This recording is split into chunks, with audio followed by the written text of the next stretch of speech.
jijini Nairobi. Tuambie kwako kwenye huko kunakaa vipi this morning. It is the 4th of November 2025, 308 days into the year. This is Morning Cafe. Good morning. My name is Van Odida. For those who are keeping tabs with the countdown to Christmas, it's exactly 51 days to the big day. Only 57 days left in the year. Today KCSE exams continue. Mathematics paper 1 ile yenyewe ni leo asubuhi, then English paper 2 coming later on for those who are sitting for their KCSE 2025 exams. Karibu sana. My name is Fred Indimuli. All right, let's take a look at the local dailies this morning. We'll start off with the Standard, a bloody crown. Indeed, bloody in Tanzania. Same story on Taifa Leo. Suluhu, wageni walileta fujo Tanzania. Si wengine, si wa Tanzania, ni wageni. People Daily, how coalition politics shapes Kenya's future. Daily Nation, buried alive, matters to do with the landslides in northern Kenya. The Star, Gachagua to back Kalonzo and Natembeya and Matiang'i lineup. All right. Matters Business Mbadi sparks consolidated banks CEO, directors ouster. All right, we'll be back to take a look at the local dailies. We'll be having these 4 individuals in studio for a look at the big headlines. MP Embakasi North, that's James Gakuya. Wakili Harrison Kenyanjui, former nominated Senator Gloria Orwoba, and Mesha Kodede, who's a political commentator, helping us look at the big headlines starting at 6:30 this morning. All right. Later on, we'll be having a conversation about thyroid, why it is a silent threat in Kenya, with John Deity, that is the General Manager, Kenya, Nigeria at MAC. Tuvuke border. We start off in Uganda. Daily Monitor, traders sue harm KCCA over floods, and traders in Kampala accuse National Environment Management Authority and Kampala Capital City Authority of sleeping on the job when they looked the other side and allowed businessman Hamis Kigundu to build on the drainage channel, leading to unending floods in the business hub. Kenya and Uganda, same problems. Kampala is bleeding when it rains. Nairobi is bleeding when it rains. At least they appear to have identified where the problem. There's a businessman who built on a drainage channel. Now anamjua mpaka jina anaitwa Ham. Hamis. Samia Suluhu gets her instruments of power. She was sworn in yesterday. And this newspaper, this photo here, it says Tanzania Samia Suluhu Hassan receives instrument of power while being sworn into office by Chief Justice George Mcheche Masaju at a military parade ground in the capital, Dodoma, yesterday. And Suluhu was sworn in as president for a second term amid tight security following an election that was marred by violent protest and rejected by opposition as a sham. Death toll from Rwenzori Panga attacks rises to 30. YX Eswatini envoy Bamwine is in hot soup is another story there. UPDF soldier kills boss and 3 others in DRC. Barbro on the top strip. Roller coaster start to PLE across the country. And that's the Daily Monitor this morning. Staying in Uganda, take a look at the new vision. It steers clear of whatever is happening in Tanzania. They talk about SACCO's order to register with BOU, that's Bank of Uganda. Licensing regime intended to protect savers' funds, just trying to regulate the SACCO sector. The other story, of course, Museveni campaigning in Soroti and Serere, and once again a picture of the president there in a sea of yellow. That's NRM supporters there, continuing with his campaigns ahead of the January 2026 elections. No mention of what's happening in Tanzania anywhere on the front page of this paper. Matters Environment, Museveni has ordered a probe into Nakivubo floods. Napale Juru Rwenzori attacks coordinator, which doctor netted. That's the new vision. All right. Kama kawaida tumekosea, hatuna bado magazeti ya Tanzania. See, internet ilirudi. What's even happening? Is it? Because we still can't access most of the newspapers from Tanzania, even this morning. So I'm not so sure if internet is back 100%. But we'll try and see that. All right, while we wait for this to kukuja tuangalia hali ya anga, I think we should take a look at the quote of the day first as we wait for this. All right.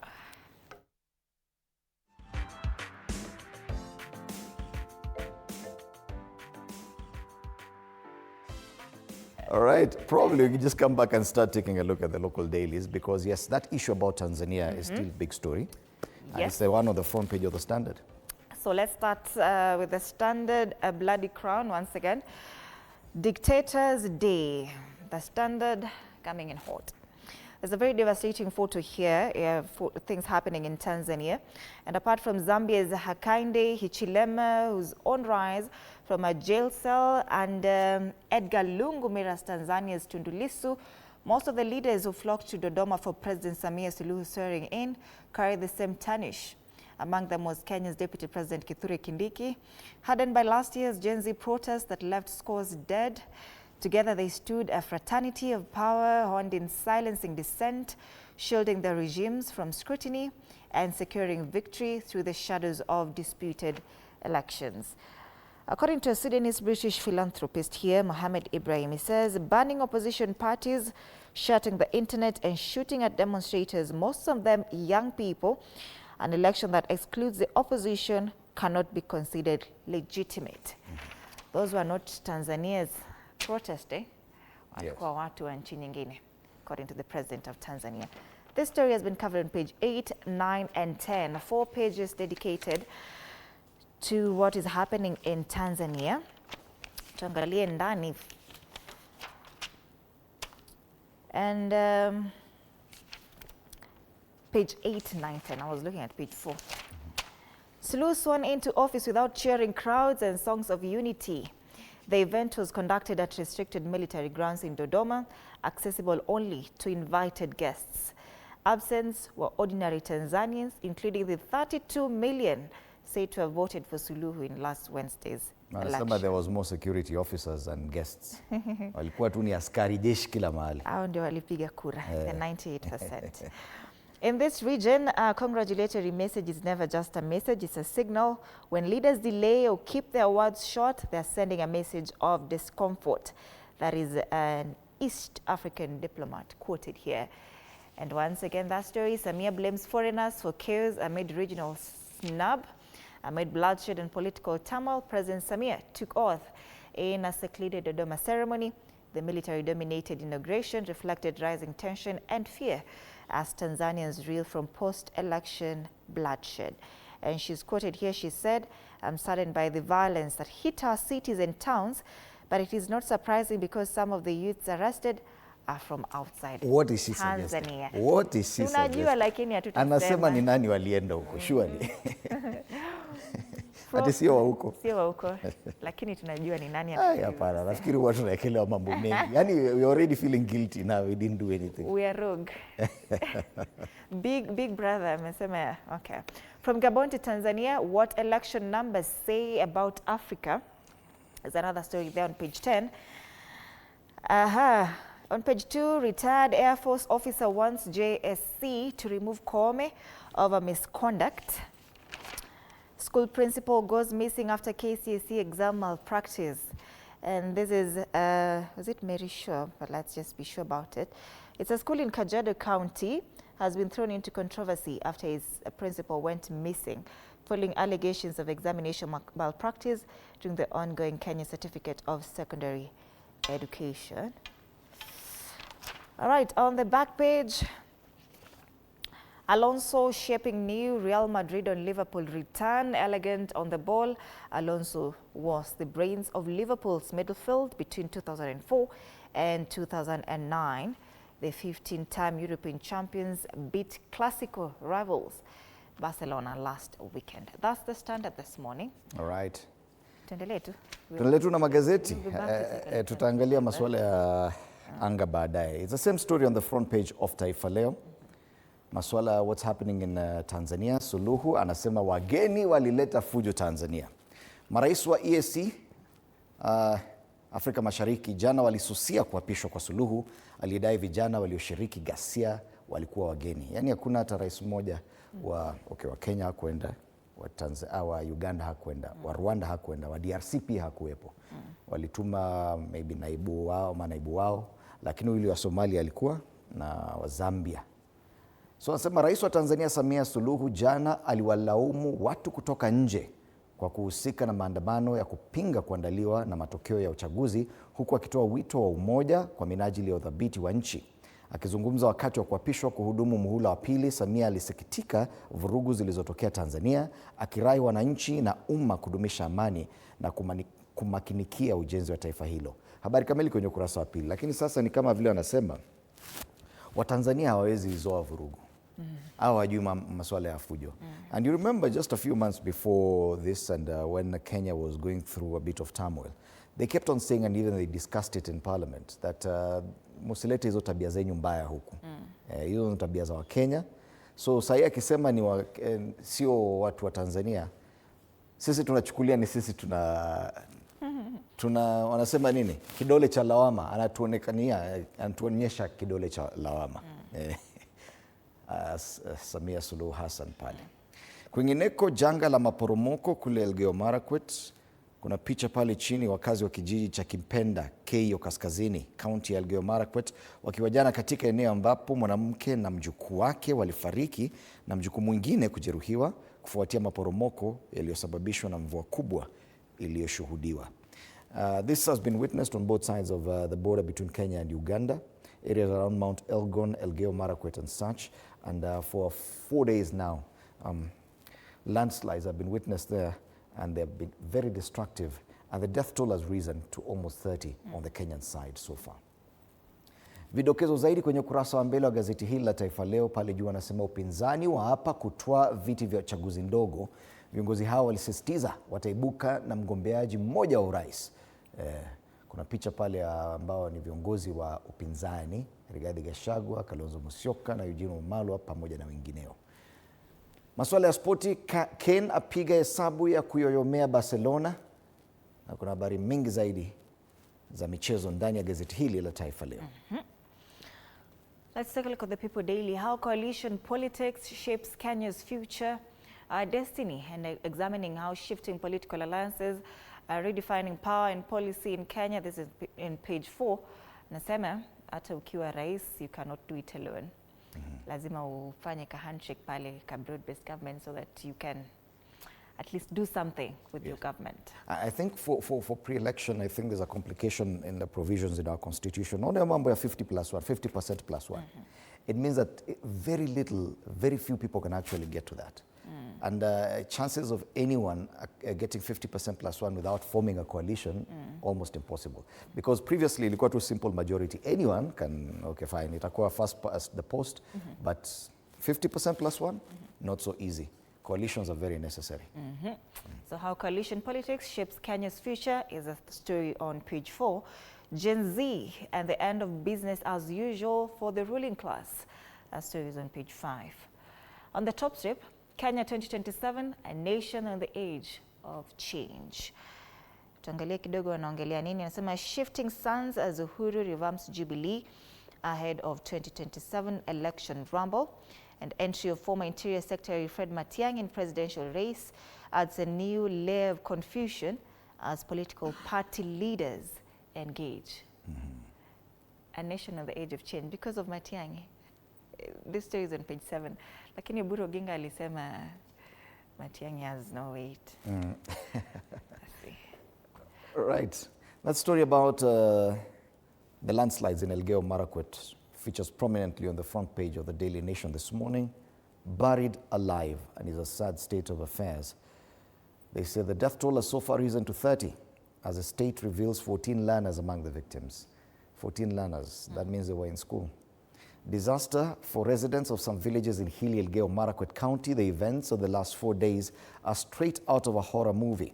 One moment they are full of life, sharing evening meals before going to bed. The next they lie either lifeless or injured under heaps of soil and huge rocks. Their homes swallowed by the ground or pounded flat. And this, you can imagine umelala tu alafu ground in a shift. Yeah. Something just happens and kidogo, you're home and yourself, you're just buried underneath these heaps of soil. That's a very sad state of affairs. And of course, our hearts go out to the people of Elgeyo Marakwet. And as we said earlier, this phenomenon is happening on both sides of the Kenya and Ugandan borders. And you have different pictures there of residents meeting yesterday at a home in Kipkenda village, Keio North, Elgeyo Marakwet, where a woman and her grandson died following a mudslide on Sunday night. Tuangalie, because it's been given prominence on pages 2 and 3. And some of them say that it happened so fast. At one moment they were in deep slumber because they were asleep. It happened at night after a day of hard work, but the next they lay lifeless buried under heaps of soil that flowed downhill. And then pictures there of massive rocks that have destroyed homes. And locals now conducting the rescue and retrieval of bodies from underneath the heaps of soil. And a picture there of the Elgeyo Marakwet Governor, Wesley Rotich, KU North MP Adams Kisanai, and Acting County Commissioner Julius Mayo joining residents in that rescue and retrieval mission under the title Tragedy in the Valley. Back to the front page, and yes, they make mention of what's happening in Tanzania. Samia sworn into office in private ceremony, and it's a very interesting photo there on the top strip of this paper of the president now walking. Now, ukiangalia the amount of security around the president, and they were actually in a military base. No members of the public were allowed in there. It was just international guests, a few diplomatic leaders, or members of the diplomatic corps na majeshi, lakini bado wanahitaji security ya watu kama 50 na 300. Hey. Mama lazima alindwe. Mama lazima alindwe. Acha alindwe kabisa. That story is also given prominence on pages 4 and 5 under the headlines, My Brush with Death in Tanzania. This is one of the observers, Liza Dundo Yogo, who was in Tanzania to try and observe the elections. Hiyo nyingine, Samia takes office in private ceremony, and they also note that Ruto and Museveni skipped that event. So those are the main stories. Of course, kule ndani maswala ya exams pia inapata CS cautions cheats as Form 4 exams begin countrywide. They keep on saying begin. Hizi exams ilianza kitambo. Kwani practical si exam? Ni kama ilianza jana na ile English paper 1. Leo ni mathematics paper 1 asubuhi. Sai, I tell you. Hii ndio ile siku watu hujua. Wakileta ile calculus na English paper 2 baadaye. Okay, let's go to the back page of this paper. This is a Daily Nation. Nairobi United eyes quarters against Morocco and Congolese opponents. That's the main story. Matters CAF Confederation Cup. Kenyan representatives play wide at Casablanca on November 23rd. And that's the Daily Nation this morning. All right. The Star, Gachagua to back Kalonzo, Natembeya and Matiang'i lineup. XDP won't run for president but will get 50% of Kalonzo government. This story is on page 6. It says, according to sources close to Gachagua, the former DP will not run for presidency but instead will receive 50% of Kalonzo's government should they succeed in defeating President William Ruto in the upcoming election. And an MP from central Kenya, familiar with the negotiations, remarked the deal is done and sealed. In this arrangement, Trans Nzoia Governor George Natembeya is expected to serve as Kalonzo's running mate, while Fred Matiang'i is slated for the position of Prime or Chief Minister. Interesting. Further political alignments include Eugene Wamalwa, who is earmarked for the role of Speaker of the National Assembly, and Martha Karua, who may take on the role of Senate Speaker if she does not secure the Kirinyaga gubernatorial seat. This coalition-building effort involves a select group of individuals, including Gachagua, Kalonzo, and a trusted lawyer tasked with drafting a power-sharing agreement in preparation for So according to that story, Gachagua has no position in any of this. Yeye bora tu ako na nusu ya serikali. 50%. As who? As a shareholder. But without any post. Okay, interesting. And they make mention of another story here on page 7, how Raila exit could boost Gachagua and Kalonzo in 2027. Analysts say Ruto will not automatically inherit the former premier's political basis. All right, other quick headlines here. Prioritize health workers with HIV vaccine lobby. That story is on page 2. Lodoman jailed 26 years for killing lover over HIV medication use. Interesting story there. Page 3. Eden inflicted fatal head injuries on Ekatorot on December 16, 2022. Students take the lead in tackling beach pollution in Malindi. Kuleju, will Raila influence 2027 elections from his grave? I can answer you that one. Definitely he will. He will. He will. Fresh, independent and different, being a Tuesday, the Star is not for sale today. Yes, and it comes with a complimentary MyGov pullout for government tenders and job opportunities. Grab yourself a copy of this paper. Leo sijui kwa nini wanaweka bei, sababu anasema it's not for sale. Hawafai kuweka ati ukiwa Tanzania Tanzania sasa hivi wana shida mingi hata hawezi nunua gazeti. The Star. All right, let's take a look at the Business Daily. John Mbadi on the front page today. Mbadi sparks Consolidated Bank CEO director's ouster. So Treasury CS John Mbadi has ousted the board and the CEO of Consolidated Bank of Kenya in changes that have caught the attention of the regulator and triggered a court battle. The boardroom coup followed Mr. Mbadi's rejection of the director's decision to offer the bank's chief executive officer, Sam Muturi, a second term from October 11th. Now, that's the story there. Treasury CS rejects board bid to renew CEO's term, and the CBK advises against picking replacement before vetting. There's a dispute here, and it's a family dispute. Monga's wife blocks auction of 640 million Britam shares. The High Court has handed businessman Peter Monga a reprieve after stopping a bank from auctioning his 75 million shares in Britam Insurance. The injunction came after his wife, Rose Jambi, objected to the planned sale, arguing that the shares constitute matrimonial property and cannot be disposed of without her consent. And that's an interesting thing because Peter Monga is a very wealthy person. And kama koti imesema mali yake ifanywe hivi, mke anakuja sasa, hiyo si mali yake peke yake. Hata mimi niko na shares hapa. That's matrimonial property. Simamisha hapo, koma kabisa. Muende muuze yake. Hii yenye mimi pia niko na shares, wacha kwanza. Yeah. And of course, they also make mention of what's happening in Tanzania. A picture there of Tanzanian President Samia Suluhu Hassan being sworn in for a second term yesterday, and a cloud of controversy. On the ticker, payment switch firms exempted from VAT in tribunal decision. That's the KRA has been barred from collecting 16% of VAT from firms that link banks, mobile money operators, and payment service providers. And elsewhere, KCB expands fintech investments with Pesapal stake. That's the Business Daily. All right. Once again, a reminder of our panel this morning: James Gakuya, MP Embakasi North; Harrison Kenyanjui, Advocate of the High Court; former nominated Senator Gloria Oroba; and political commentator Mesha Kodede. These are the people who will be in studio in a few minutes to help us look at the big headlines and the big conversations this morning.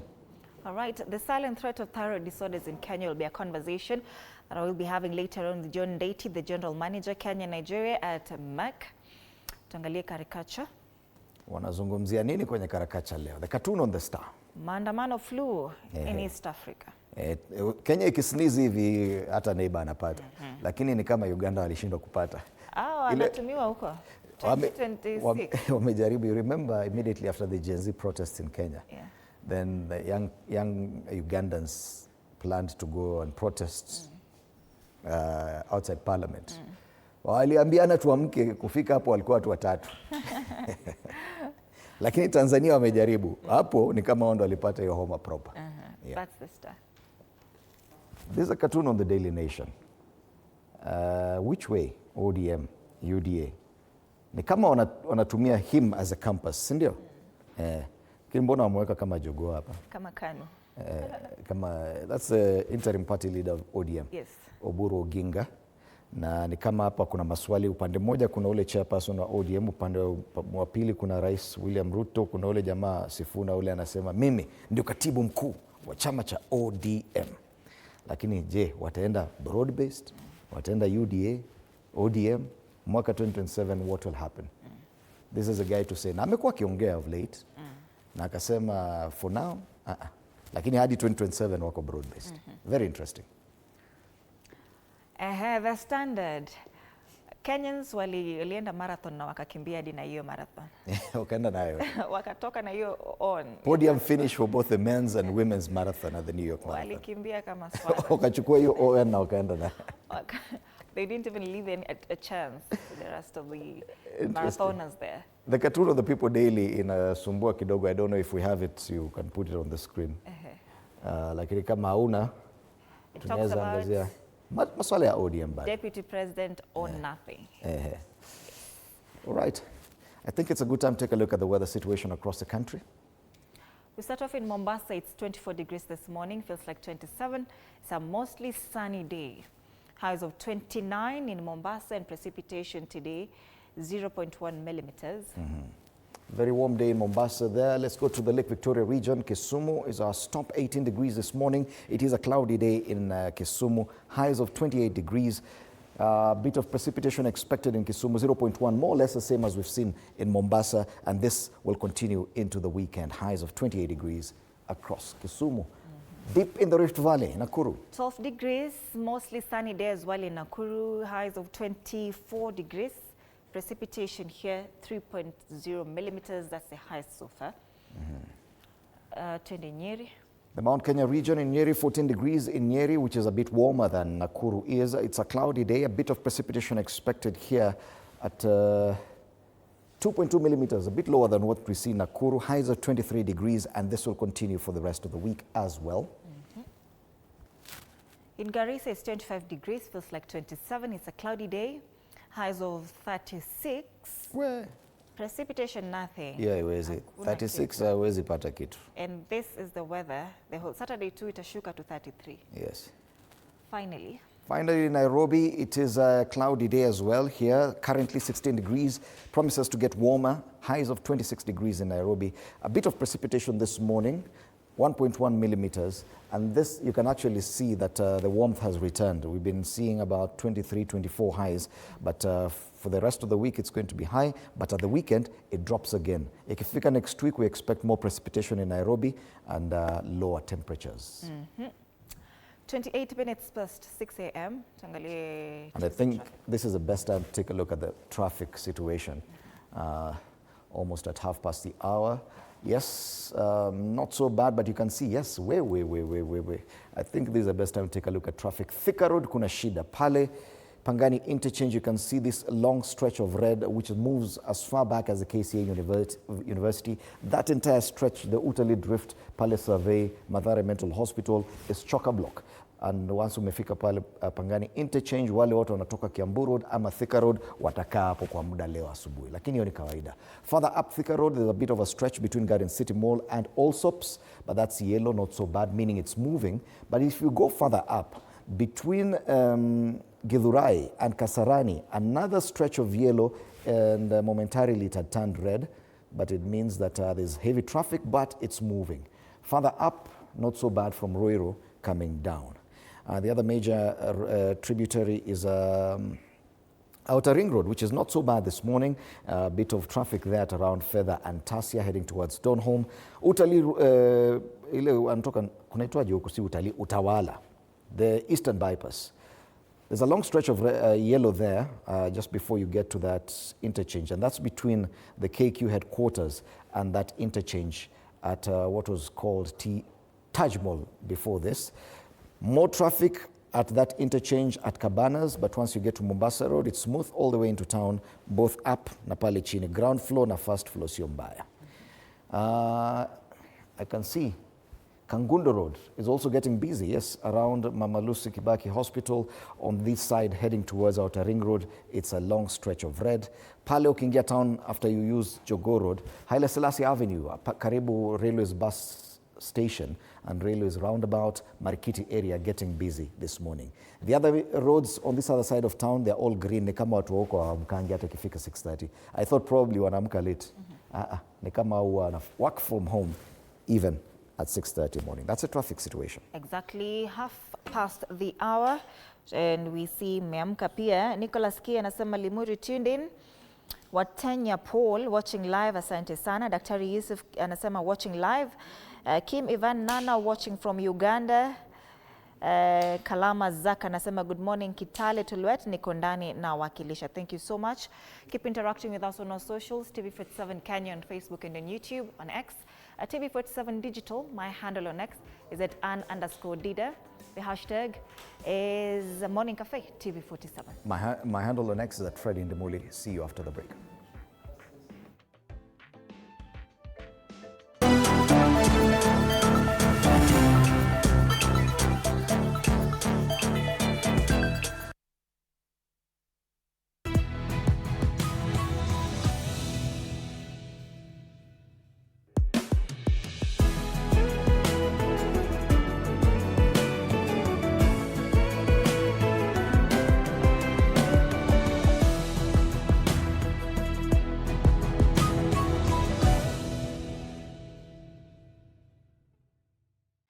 more excuses. It's time to rise, grind, and own your mornings. Join Coach Shadrach Oma every Monday to Friday from 5:30 to 6 a.m. only on TV 47. Full body workouts, zero equipment, maximum results. Start strong, stay strong. TV 47 Fitness with Coach Shadrach only on TV 47.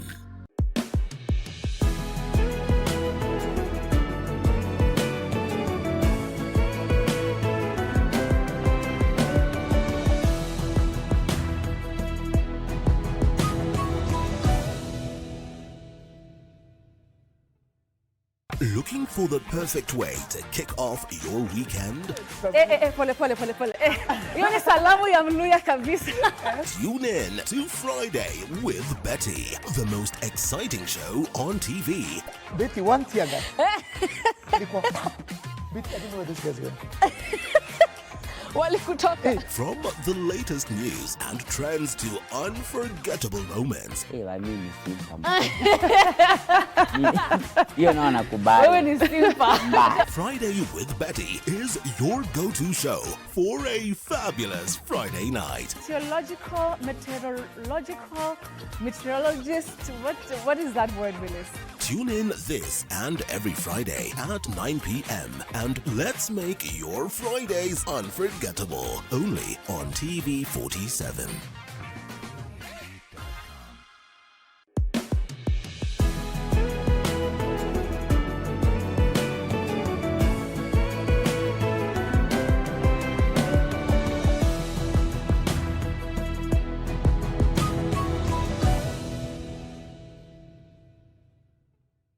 Enjoy uninterrupted live streaming of your favorite programs on TV 47 and Radio 47 on the go with our new mobile-friendly website. Experience the future of broadcasting. Visit www.tv47.digital or scan this QR code and stream your way to endless news and entertainment. Welcome to the home of untold stories.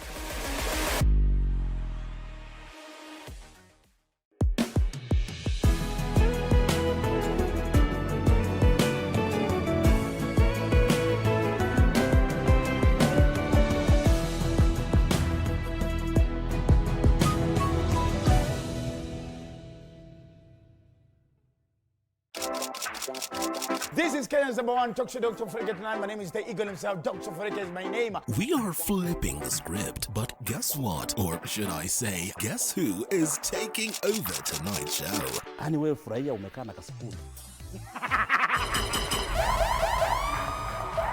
CP unit ni Punet. So you guys knew about Piga. Sawa basi. I say man, that don't give you the whole time. I don't want to go back to brokenness. No.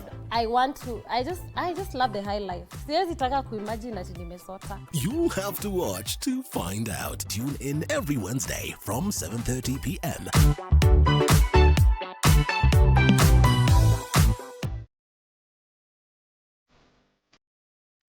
Next time you need fresh lemon juice, microwave a lemon for 7 to 10 seconds. Then roll the lemon back and forth under your palm on the counter. When you squeeze, you'll get more juice from the lemon with way less effort.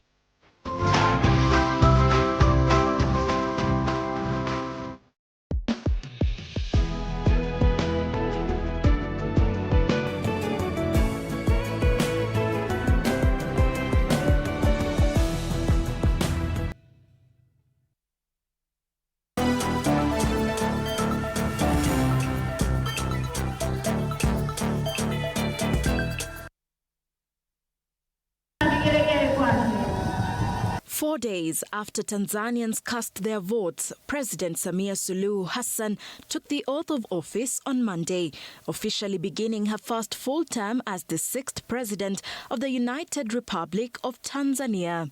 Ewe Mwenyezi Mungu nisaidie. But unlike past inaugurations, this one was different. It was held under tight military security at a military parade ground in Dodoma, with no ordinary citizens in attendance, a first in the nation's history. The restricted ceremony followed days of violent protests over claims that the opposition had been excluded from the electoral process. And while the ceremony took place, Tanzania remained in darkness for a fourth day, with internet services still shut down nationwide. In her first speech as president, Suluhu took a strong stance, promising to restore order and act decisively against those who instigated unrest. Haikutushangaza kuona kuwa baadhi ya vijana waliokamatwa kutokana na kadhia hiyo wametoka nje ya Tanzania. Vyombo vyetu vya ulinzi na usalama vinaendelea kufuatilia na kuchunguza kwa undani zaidi kilichotokea na kuirudisha nchi katika hali tuliyoizoea kwa haraka. The inauguration was attended exclusively by invited dignitaries. Kenya's Deputy President Kithure Kindiki represented President William Ruto. President William Ruto congratulated Samia Suluhu for winning the recently conducted elections in Tanzania that turned chaotic. President Ruto noted that Kenya and Tanzania share a joint vision of enjoying peaceful, prosperous and integrated East Africa owing to their membership in the East African Community. President Yoweri Kaguta Museveni also congratulated Tanzanian President Samia Suluhu Hassan on her re-election, describing it as a testament to the confidence the people of Tanzania have in her leadership and the Chama cha Mapinduzi party. All eyes now turn to her leadership amid mounting claims from opposition parties that over 700 people were killed in the post-election chaos, a figure the government has yet to confirm. Sheila Chelangat for TV 46. Yes, indeed, and that remains the biggest conversation even in Kenya this morning. Tanzania has partially restored internet after a 5-day shutdown, but quite a number of social media services are still not available, and they include Facebook, WhatsApp, Instagram, TikTok, YouTube, X, and Telegram. Tanzanians still cannot access that, despite the fact that Samia Suluhu Hassan has already been sworn in as president of that republic. It features on our front pages here, a bloody crown. That's how the Standard chooses to refer to the story. And once again, very gruesome images of dead bodies piled up. In, according to this paper, there's just some of the people who have lost their lives during the last few days, given the kind of protests and violence witnessed in Tanzania. It also features on the front page of the Daily Nation, Samia sworn into office in private ceremony. Allow me to introduce my panelists this morning. James Gakuya, MP Embakasi North, is with us this morning. Karibu sana Bwana Gakuya. Thank you. Meshak Odede, political commentator, also joins us this morning. Karibu sana Meshak. Thank you. And Wakili Harrison Kinyanjui is with us this morning. Good morning. Good morning. Gentlemen, interesting times. Tanzania has been perhaps the most peaceful in this region. I remember, Wakili, the last time you were here, you were the only one who spoke positively about Mama Samia Suluhu Hassan. Do you still stand with that? Are you still maintaining that, given the kind of incidents and news that we have received over the last 5 days? Absolutely. Absolutely. Naomba tafadhali ni mpongeze Mama Suluhu jinsi amepata wadhifa tena wa kuongoza Tanzania, nchi yenye heshima sana. Na Tanzania ningewasihi na naomba zaidi waelewe chanzo na kiini cha mashambulizi dhidi ya Mama Suluhu. Migodi, utajiri wa Tanzania, kuna wale ambao wanamezea mate, na madini ambayo yamo pale ndimo chanzo na mwisho mashambulizi dhidi yake Mama Suluhu. What am I saying? There is this Latin maxim, cui bono, who stands to benefit. When you go back to 2016, before the late Magufuli died, he said it is not permissible that one mining company called Barrick Mining, Barrick Tanzania, should take over the mining of this area, and you have 5,000 Tanzanians being rendered jobless. What did Magufuli do? He said, wait a minute, we have these mining contracts that are so oppressive to Tanzania. And look what you get, $1 for a penny. Is this what the previous presidents would endorse? Basically the theft of our riches. Someone is enriching themselves with our wealth. So what Magufuli did was to say that, look, we have to renegotiate these contracts. And by May last year, the Canadian company that was behind that mining concession that was revoked by Magufuli, overseen by whom? Mama Samia Suluhu. So she knows the inside story about all this. Tanzania was forced to pay 25 million US dollars. And the last tranche of that was paid in May this year. The Canadian company left. And now, what is at stake? The rare earth minerals site was given to a company called STAMICO. STAMICO is a national company of Tanzania. What are we saying? There are those who are eyeing the rare earth minerals. Look at Trump summoning Zelensky, the actor in Ukraine, and telling him that we need a control of your rare earth minerals. So when Suluhu is being attacked left, right, and center, I have to ask those who bear this moral garb and suddenly they have the moral authority to point a finger at Mama Suluhu. Did they say anything when Laurent Kabila was shot and killed by the CIA under the guise of his quote-unquote bodyguards killing him, who never seized power, if that was the aim? After he said, and this is remarkable, all the concessions have to be renegotiated. The same script, the same game that was played against Lumumba, Patrice Lumumba, they played on Laurent.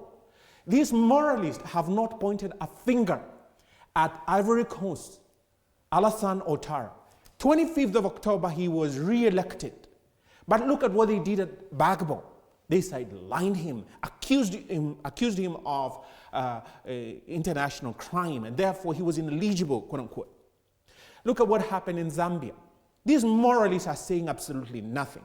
Going back to Ivory Coast, the electorate was 50%, and they don't say anything. Wakili, Tanzania.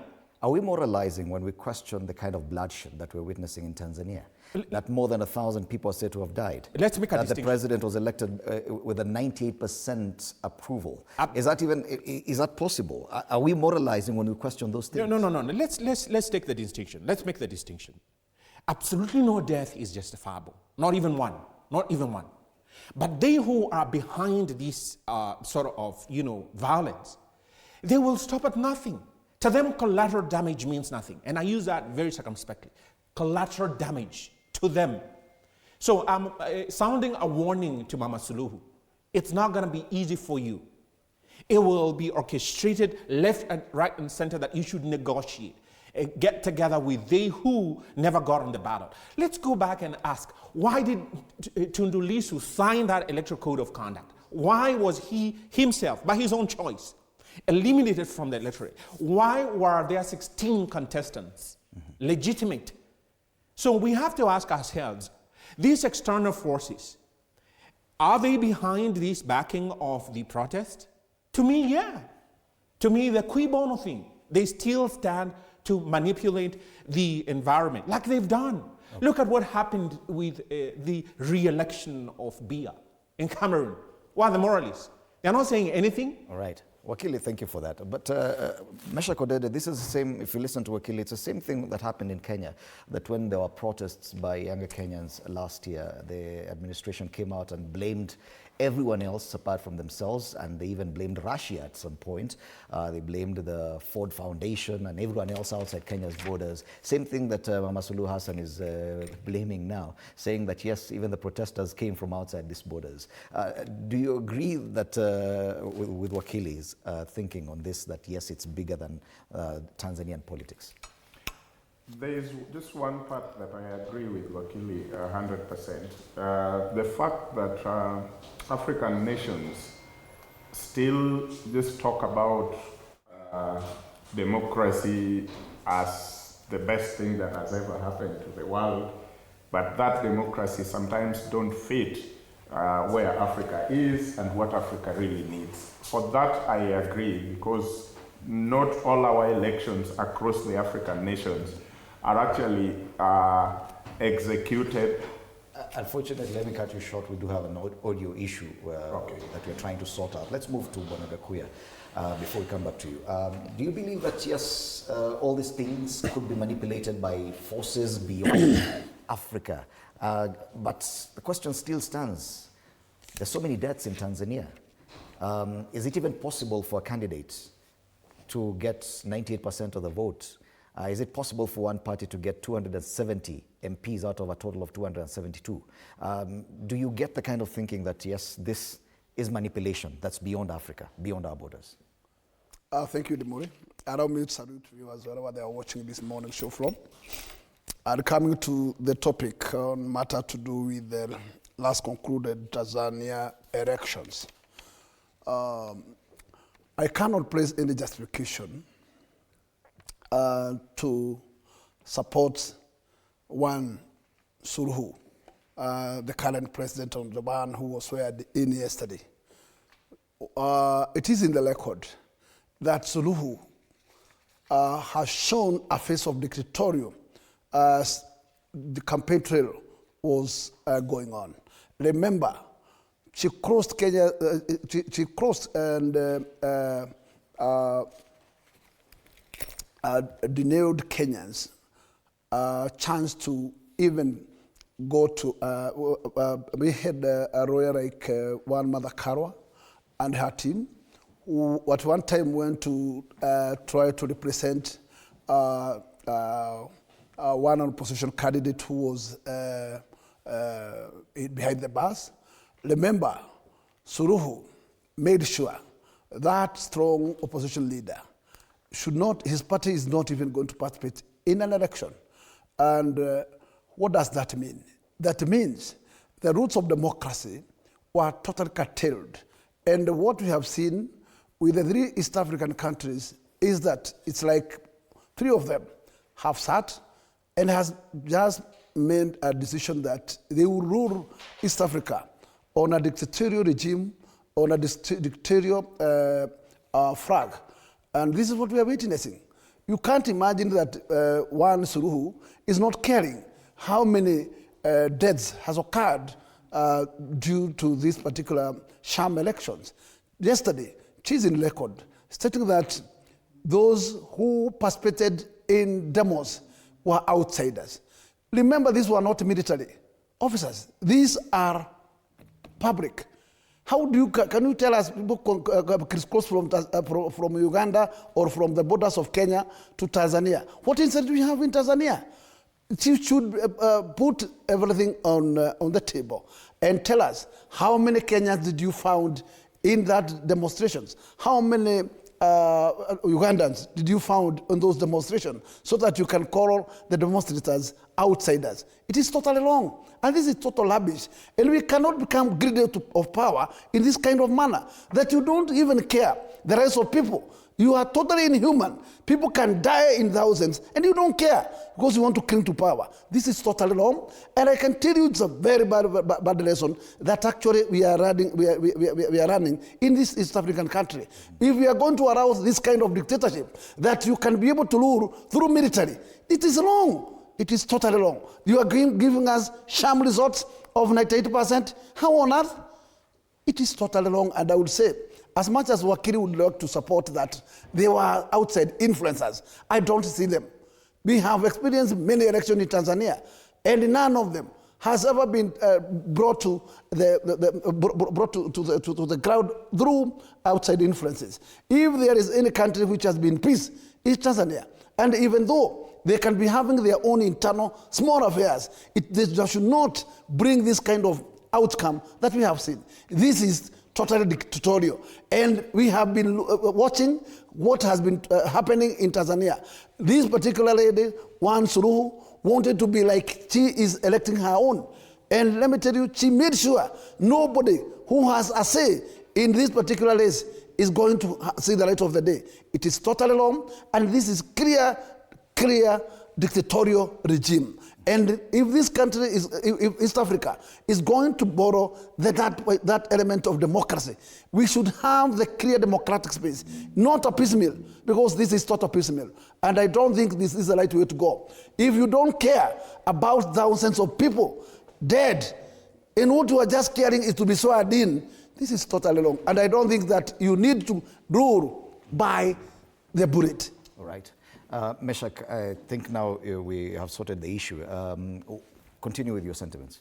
Yes, Fred, like I was saying, I would accept a bit of what Wakili said, that many of the African nations don't know what they are practicing in the name of democracy that was given to us by the West. And sometimes we do not even pause for a minute to say, does it really fit what we need as Africa in our context? Is it what we really need? Sometimes we practice it, and even in the constitution making in many countries in Africa, we just rush, borrow, copy, come and paste. This is what England does, this is what America does, this is what... And sometimes it is them, Wakilis, who rush us to those constitutions of other countries, and we come and paste, sometimes without knowing whether in our context it will really work. But coming to Tanzania, Fred, it is good to also notice that Tanzania may just be in their 90s, in our 90s, the 90s where we were talking about change of constitution, can we make it to work for the day-to-day and not what was left to us maybe by the colonial masters. If you look at their constitution, some of the things that look to Kenyans as so animal, kind of, were with us at some point. If they were in our constitution. And so for them, it doesn't look really a big deal. In the days when the president would give you land in this country, are there not people in this country until today who benefited on those lands and it was not unconstitutional because the constitution allowed the president to give? Then when we got a new constitution, that power was taken to the National Land Commission, and now it is a sin to do that. So Tanzania now in their constitution still don't allow somebody to challenge once the electoral body has given the verdict. In Kenya, that would be an animal. That would be unthinkable.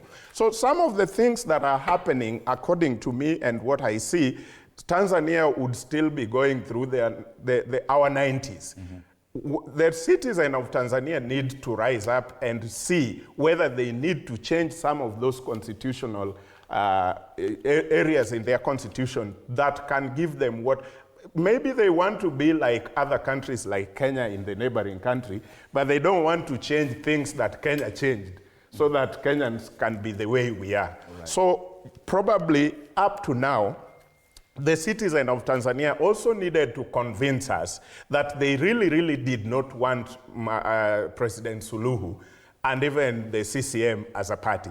Because there is no way they can go to the ballot and give 270-something MPs to this same party.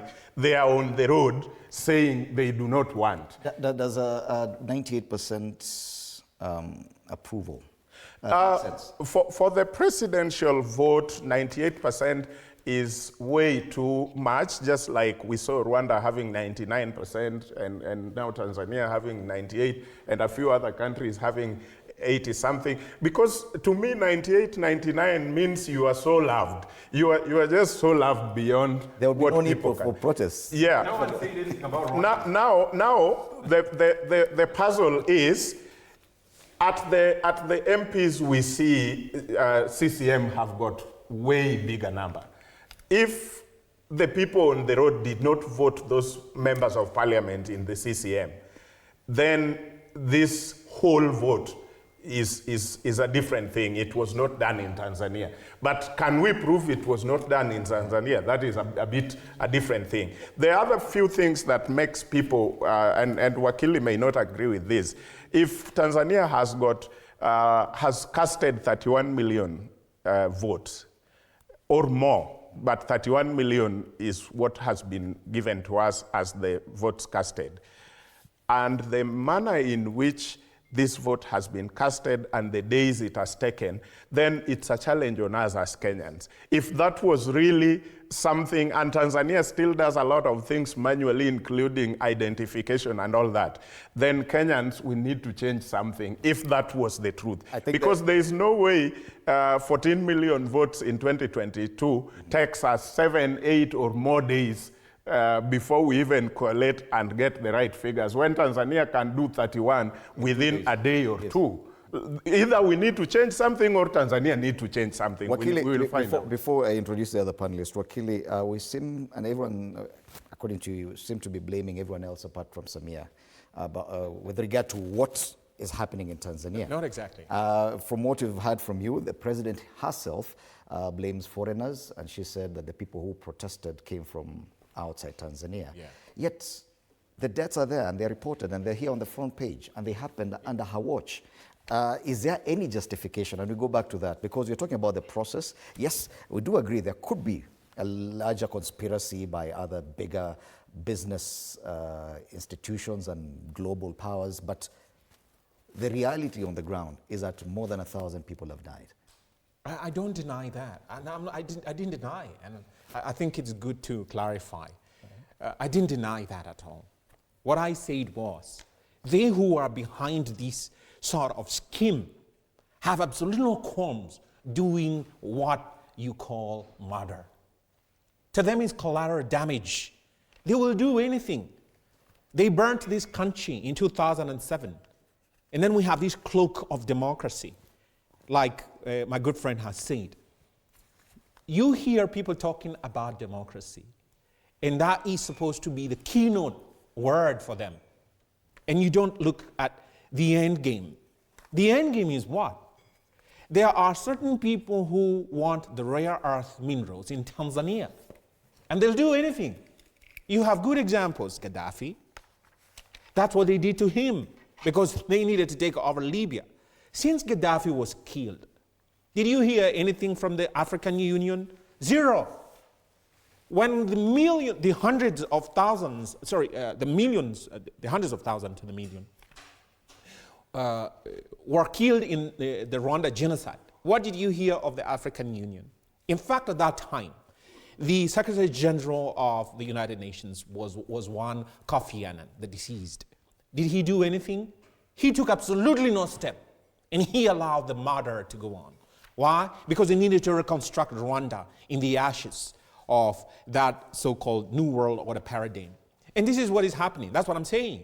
So for them, they have absolutely no qualms allowing the deaths to happen, and then they tarnish, and then they brand Suluhu as the one behind all of that. Yes, is President Samia Suluhu Hassan blameless?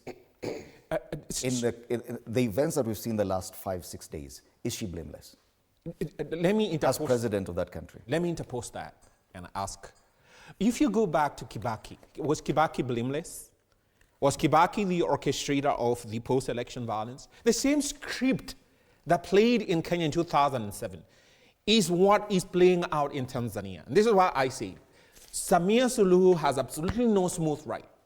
They will do everything to ensure that there is a quote-unquote coalition government, and none other than Tundu Lissu is their blue-eyed boy for them. That's the person they want. A person who has refused to sign the electoral code of conduct. How can he be on the electoral ballot? Paper. He couldn't be. And then you come here and you're told by the moralists in this country, oh, you know, Tanzania has demolished democracy. Has it? And you have right here a mongrel of a democracy. You have ODM joining government, broad-based. And it's supposed to be, okay, our good friend here is shunned out, thrown out, kicked out of parliament because of her beliefs. And then, you know, sorry, Mishmo, I had to bring that about.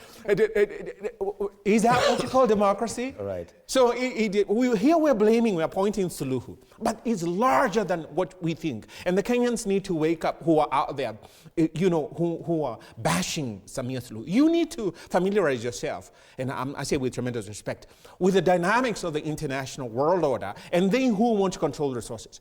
And if the African Union had anything in terms of the African interest, they would be fighting for the peace in the Congo. Have they? They haven't. Thank you, Wakili. I want to introduce Gloria Roba to this conversation. She's a former nominated senator. Briefly, comment before we take a short break on what's happening in Tanzania. What's your take? Very varied takes here from my panelists. Thank you for having me. I keep clarifying this. I am legally the senator. I'm not formally a senator. It is just that this regime has actually refused to follow the constitution and stick to the law. So we have 68 senators because the other one was sworn in and I am still a senator. So that I have to keep clarifying so that when people ask me about my status in court and whatnot, I tell them this is the correct position. You know, this narrative that Wakili is running is not necessarily a false narrative. There have been independent states that have been invaded by outside forces, like he has correctly pointed out in Libya, what happened in Libya. But I think it is a dangerous narrative to keep using as a blanket statement when certain things are happening. Why do I say that?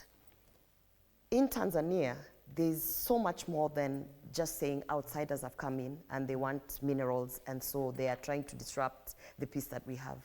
Because if you say that, then you will also be saying in 2027, this regime that every single working Kenyan who has a payslip is tired of, you are definitely now going to start saying that these people who are voting out Ruto are actually not those people, that they are outside forces who want to come in and mine for whatever minerals. It's a very dangerous narrative.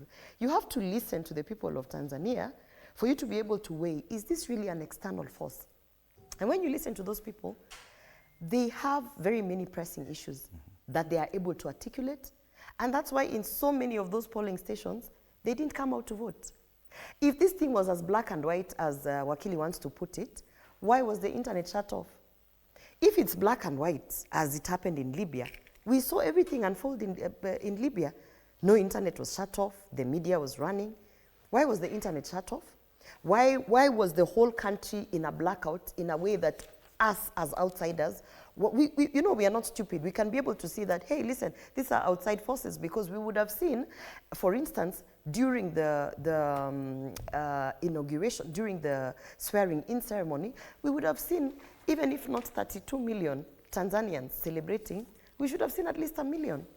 We didn't have to be witnessing a swearing-in where there were no public, where the security was high. If at all you're saying these outside people have come to influence, what is happening to the 13 million voters who are so happy to give 87% of the vote to this lady? So we also sometimes have to just be, you know, this is a black and white situation. Another thing, as you have put out, they were able to count these votes in 2 days of no internet and no electricity, but they counted them. If you look at that election, normally you have all these now foreign bodies and missions who come to do the observation of the election to make sure that they write a report back to their countries because they have partner ties or whatever. We had no representation of European Union. We had no representation of the United States. We had no representation of international bodies that observe elections. Why? Because they were shut out. Because if I'm planning to steal an election, why the hell would I want EU and US and all these people who do observation, including those democratic bodies that are international, to actually come and write that? Indeed, in this polling station, there was 0 turnout, but we are going to report millions of votes that were cast.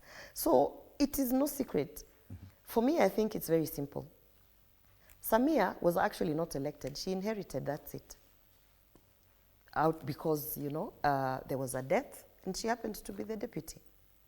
And this election was going to be a defining moment for Tanzania in terms of finally they get to exercise that democratic right and put in their leader. If none of these opposition shenanigans, if people were just allowed to be free, the leaders who wanted to vie for the election, and actually just they were given a fair play, would we really have these kind of things happening? So for me, it's very simple. The fact that our deputy president, Kithure Kindiki, spent our taxpayers' money, got into a flight, went over there and sat down, smiled and clapped when that woman, the president now of Tanzania, said that it is in fact foreigners, alluding that it was Kenyans who came in, alluding that it was other people who came in. They're even trying to make it a religious war between Muslims and non-Muslims. The fact that he went there with the taxpayers' money, clapped when we are being accused of having gone to disrupt our democratic process. Okay. For me, I think that is an impeachable offense. Mm-hmm. Because as the deputy president, who is supposed to be a symbol of national unity, but not only national unity, a symbol of exercising the human rights, a symbol of a person who actually, an office that is pushing Kenyans and is pushing this nation to stand by the constitution. Just by him being there and clapping and smiling when people have been killed and murdered, and literally, let me say, aliosha, akapatia hiyo inauguration and whatever mwosho moja. Right. For me, it was very sad, and let me tell you something. The next regime, because in 2027 these people are not going to be in office. That regime that comes in should not only put a commission of inquiry for all the corruption, they should put a commission of inquiry for all this nonsense we have been doing, interfering with all these states out there. South Sudan, Tanzania, all those things. Time for us to take a short break. When we come back, we take a look one more time at what next for Tanzania and the EAC, now that this has happened, but very briefly before we come back and take a look at our own politics, because it's also boiling very nicely here. And I can see on the front page of the Star, the Shagwa to back Kalonzo, Natembea and Matiang'i lineup. How true is this? That after the break.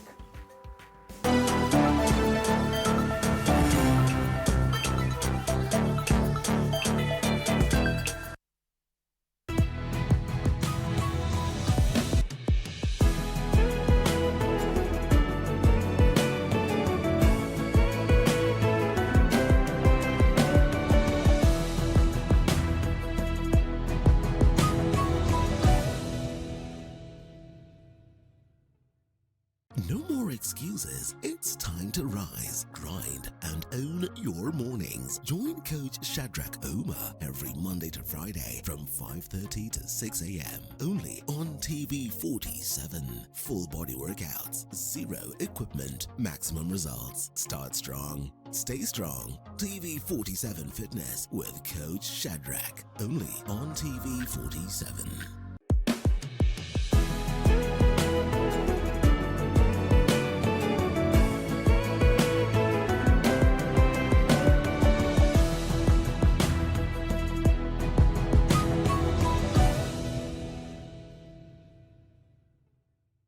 Looking for the perfect way to kick off your weekend? Pole.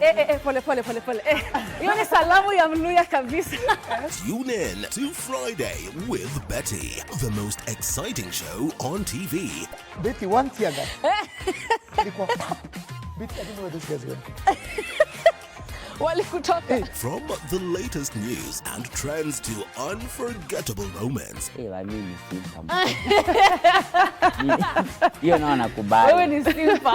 Friday with Betty is your go-to show for a fabulous Friday night. Theological,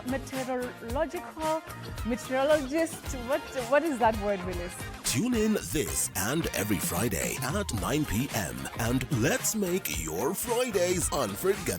Only on TV 47.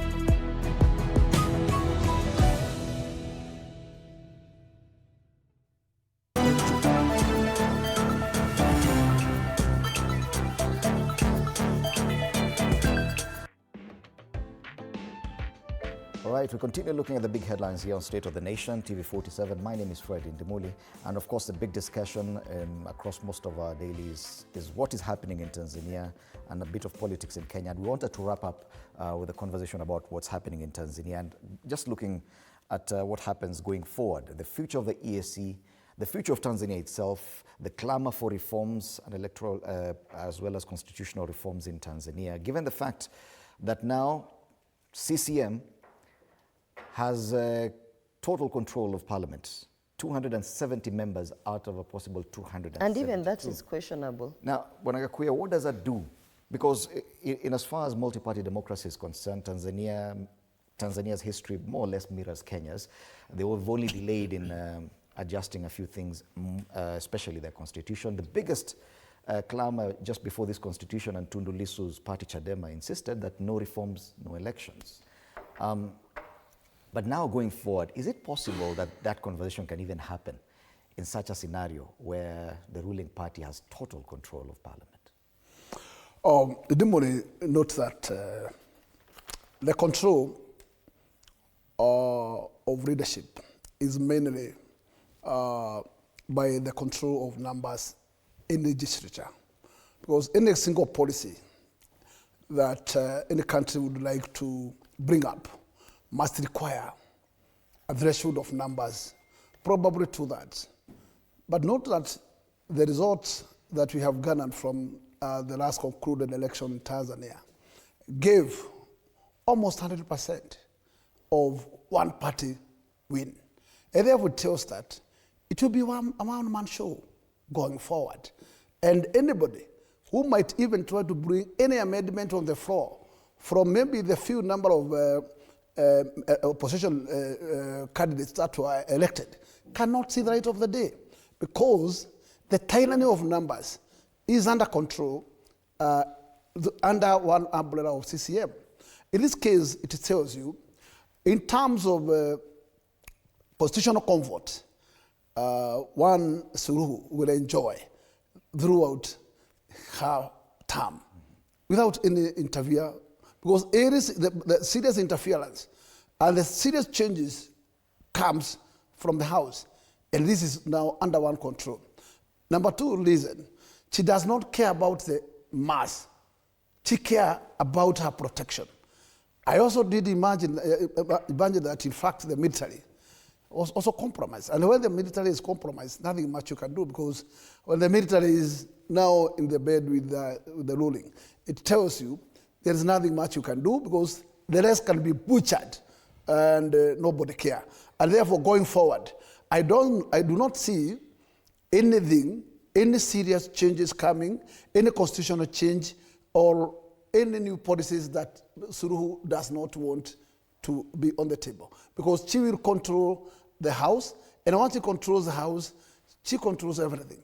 And what happens is that you control the military, you control the parliament, then you are good to go, and then therefore it will become a one-man show in the tenor of her regime. Number two is that in terms of East African integration, it's also questionable, because she has not changed her character in terms of having some brutality in what we call free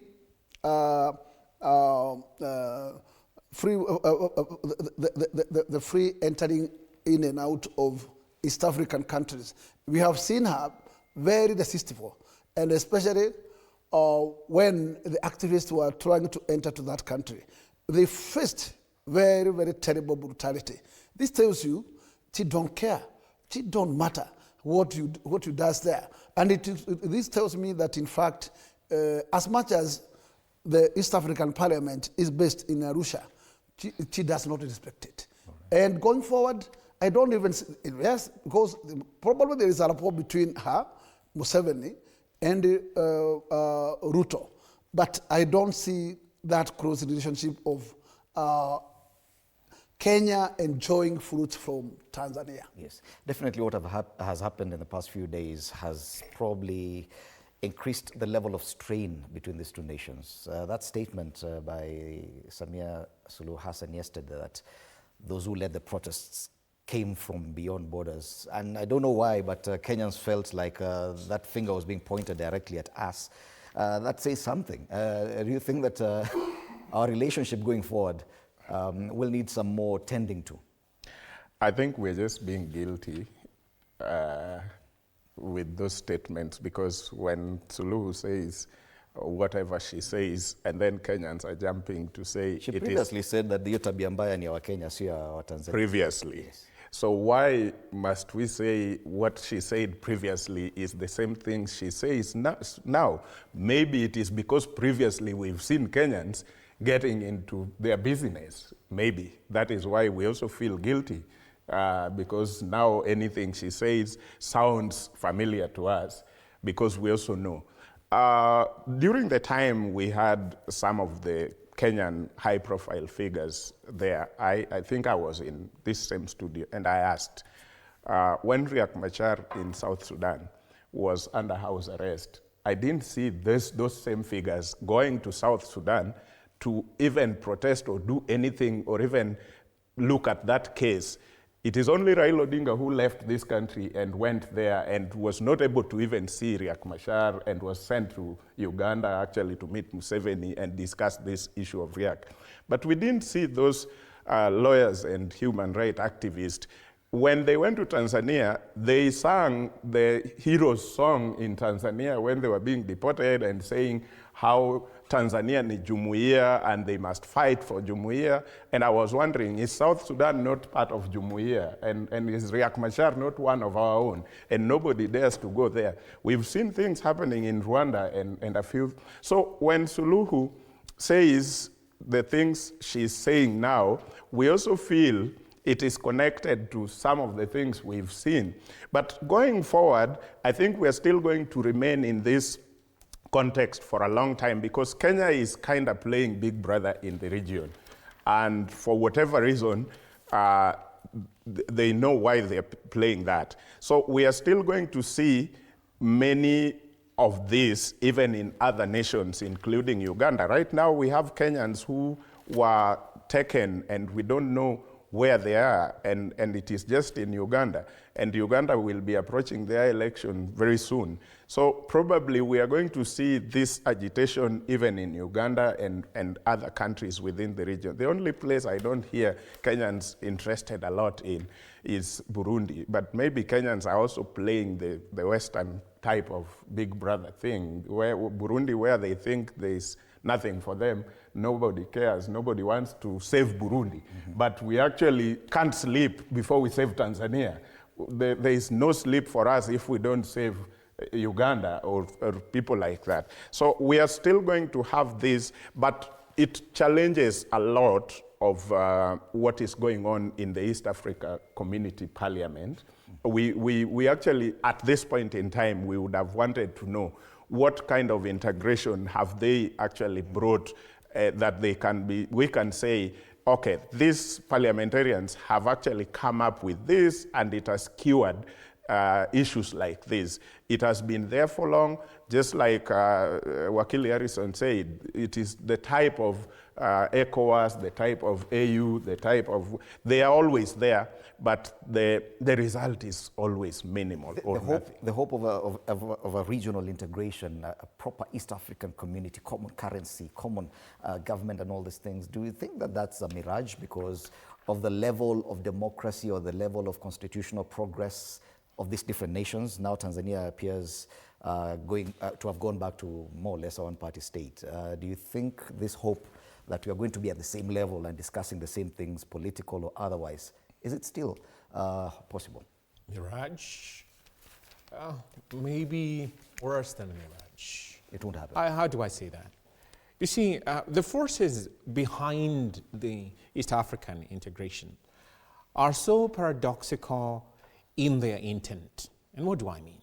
In the one breath, they want you to be integrated. And so they push and have all these seminars. They have all these civil society who tell you that, well, you know, you need to have an integrated African Union. And the African Union is a shell. ECOWAS, like you pointed out, is zero. This is what Ibrahim Traore Kim woke up to and say that, look, you cannot be telling me about ECOWAS.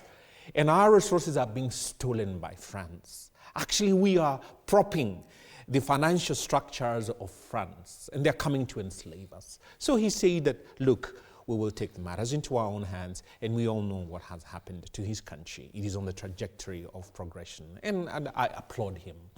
Now, coming back to Tanzania, I see the fracturing of whatever that was building up in terms of East African Union. What do I mean? The concept of sovereignty is not only entrenched in our own constitution. Remember, Article 210, the 2010 Constitution has brought about Kenyan sovereignty as an integral aspect to be protected and shielded. Now, you try to reconcile that with the this African Union bloc, the East African Union bloc, and the fragmentation still will remain. So Tanzania is asserting its sovereignty, and I see nothing wrong with that. And more importantly, and I'll repeat this at the risk of sounding like a clanging cymbal, Tanzania is endowed with resources. And because of that, you need a president who is firm enough to tell they who are eyeing the resources that you cannot do it the way you want to do it. Let's remember, because someone is asking, oh, why shut the internet? The days of anybody using military, guns and stuff to invade a nation, those are gone. They are long gone. They are invading nations, peoples, through syringes. People wearing white robes, pretending to be doctors and telling you to be vaccinated. Today, our hospitals are, tearing up at the seams with the volumes of people who are injected with the COVID-19 vaccine and they are dying. So in Tanzania, the shutting down of the internet is, in my view, to control the same foreign forces who use the internet. Let's not forget what happened to Egypt, the so-called Spring Revolution. And that was orchestrated from wherever it did. And that actually was an instrument in Libya. Now, coming back to the Tanzanian incident, the scenario, what should the Kenyans actually view Tanzania as? Tanzania has, in my view, a history which so many people are closing their eyes to in order to contextualize what is happening in Tanzania. Way back before I was born, in 1964, the late Nyerere is faced with a mutiny. A fellow called Oscar Kambona. Oscar Kambona is funded, propped up, and backed by the British forces. And then Nyerere gets wind of it. You don't have lessons in history taught to our people about Oscar Kambona. Oscar Kambona wanted to overthrow Tanzania because Nyerere was saying we have to have a united Tanzania. The Jumuiya was supposed to be Zanzibar and Tanzania mainland. And now you have people who feel that Suluhu has not lived to that expectation, but Suluhu took over from the deceased Magufuli.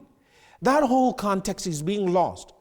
And what does the foreigner do who's eyeing the minerals, where Suluhu has refused to undo the contracts that Magufuli went back to the drawing board and said that, look, we have to renegotiate these to the advantage of our own people. And he said, you cannot come to mine gold, and you're getting all the soil out, and you have cobalt in the soil that you've taken to wherever you're taking. You have to give us what is due to us. And that is what is paining them. They want to remove the soil.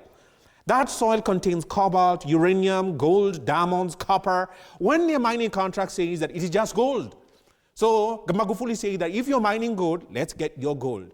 And that has increased the value and the volume of, the earnings of Tanzania. So Suluhu has a big problem because you have a large people who are attacking her without the context of the history of Tanzania in mind. And we need to contextualize that. We need to actually help her, which is why I say Kenya should view Tanzania more as a neighbor to afford them an opportunity even for economic expansion, trade, and good neighborliness. But the moment you have this belligerence in seeing Tanzania, oh, you are a failed democracy. How about you? You have a log in your eye. All right. Final word on this one about the integration and how can I first say this? Kenyans cannot view Tanzania in that light when the leader of that country is busy arresting Kenyans and mistreating Kenyans. Because they're invading the sovereignty of Tanzania. Yeah, so you want to be a neighbor where we help each other. But then when we want to come in and help you with certain things, you call it invasion. Do you feel like she was referring to Kenya when she said that? I think it was put out there for certain people, Kenyans being part of that statement. But I think, first of all, it is a shame that we're even talking about the East African Assembly, it is physically situated in Arusha, in Tanzania. This Samia Suluhu should not only be ashamed of bringing down the democracy in her country, but also being the symbol of disunity, corruption, rigging of elections in the East African region. How is she corrupt? And calling. How is she corrupt? You know, corruption is How not, is she corrupt? Yeah, let me explain. Corruption is not just about stealing money. Yeah, but you can be corrupt in your thoughts. Don't ban you can be corrupt in your policies. You can, when you're busy arresting Kenyans. Because they're invading the country. We are talking about an East African, we're talking about East African community. Let's allow Senator to. We're talking about free movement. Yes, we're talking about East African community where we even had, our passports, we changed our passports so that we can be able to enter in and out of Tanzania freely. And now, if you are a person like me who speaks up against certain ills in the community, you'd be afraid when you're crossing the border in Namanga or going into Tanzania because you don't know what plans the government of Tanzania has for you. And that is, people perceive corruption as corruption of just money. But then you can be corrupt in your policies, you can be corrupt in your thinking, you can be corrupt in your divisiveness, like right now, that war she is trying to create even a religious war between the Muslims and the non-Muslims. You can be corrupt in every single... How the hell are you going to convince us that 32 million Tanzanians went out to vote when you shut down the internet? Now, Wakili is talking about shutting down the internet as being a form of protecting the sovereignty of that state. Absolutely. If you want, 2025. You see, you talked about, in the past, the enemy would come with guns. And how would we respond? With our military with guns, right? Now, they are coming with the internet. Yes. You want to tell me those Tanzanians have no way to use the internet to actually tell us the truth? Mm-hmm. I mean, to me, it is just escapism. Right now, I'm reading about the Senate talking about the rise of hate speech. And I'm laughing because the paradox of it is that this Senate is the mother of all divisiveness, of all nonsense. And the one thing that I always tell people, if you say the internet is the tool... But can you accuse a whole Senate? Yes, I am, as an institution. Can you accuse a whole all Senate? Of it, as an institution. No. Because I've sat there. And I know that the corruption that we need to do... In fact, you talked about Tanzania having 200 and what CCM members of parliament. And so now Suluhu has total control. First, I doubt that those people actually won legally. Like, I doubt that people went out and voted for those CCM people. Right. And then the second thing is, if parliament and if the setup of this, of our democracy, because people keep, you're talking about, we want to remove the speck in our neighbor, but we have a log in our eye. A huge one. That is true. But I keep saying this, you don't need to bring any more new laws to change anything in terms of divisiveness, in terms of corruption. What you need is to let parliament be independent. Okay. And the fact that we are sending people to parliament who don't even understand their role in parliament, that's the reason why the SHA regulations passed, that's the reason why the affordable housing regulations passed. Let us come back and then you come back and say, people are stealing SHA money. But as members of parliament, you passed regulations that allowed the loopholes for the money to be stolen. Let's come back and consider now what's happening in Kenya. Lady and gentlemen, we've taken enough time to discuss Tanzania, and I think we can spend the next 20 minutes. I needed to conclude by saying IALA needs to be shut down. It's already a paralysis. It needs to be shut. There's no East African Assembly. That is a lot of nonsense going on there. Should we stop singing the anthem?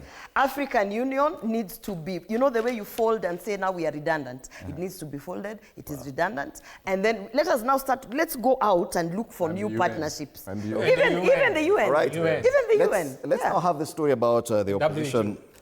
Allow me, gentlemen, we do have a story about the Kenyan opposition planning to visit Bondo. And I just want to use that story as a basis for us to discuss Kenyan politics now, because it would appear we've gone too quiet about Kenyan politics, and a lot is happening. So let's have that story.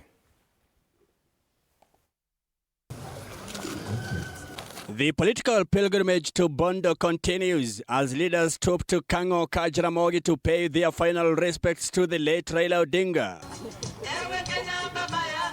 This Thursday, the united opposition is expected to visit Mama Ida Odinga, a show of solidarity with the Odinga family, and a reaffirmation of Raila's towering influence in Kenya's political history. On Thursday,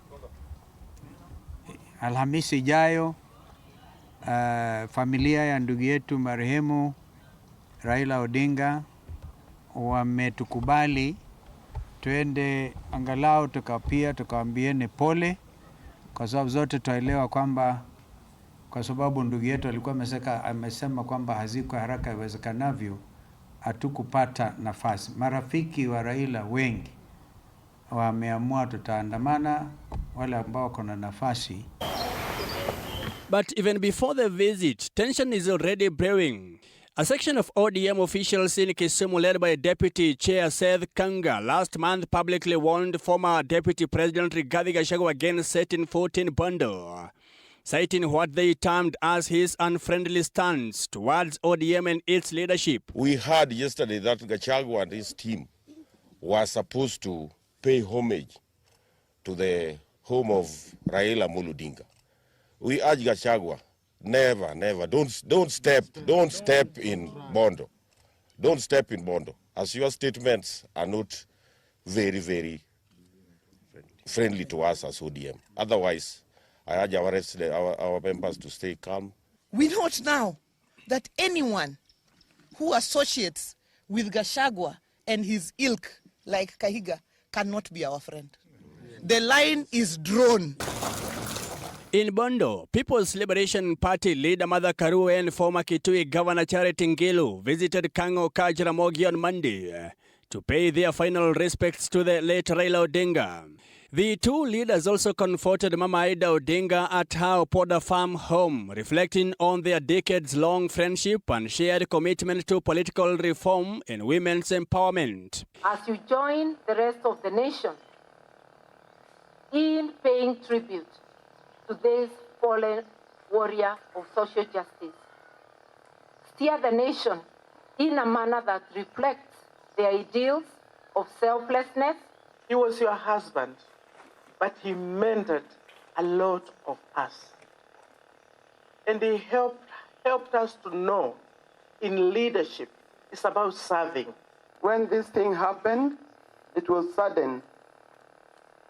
I knew Raila was not feeling well, but I didn't know that it should end up this way. Their visit underscored renewed calls for national unity and a continuation of Raila Odinga's vision for a trust, democratic and inclusive Kenya.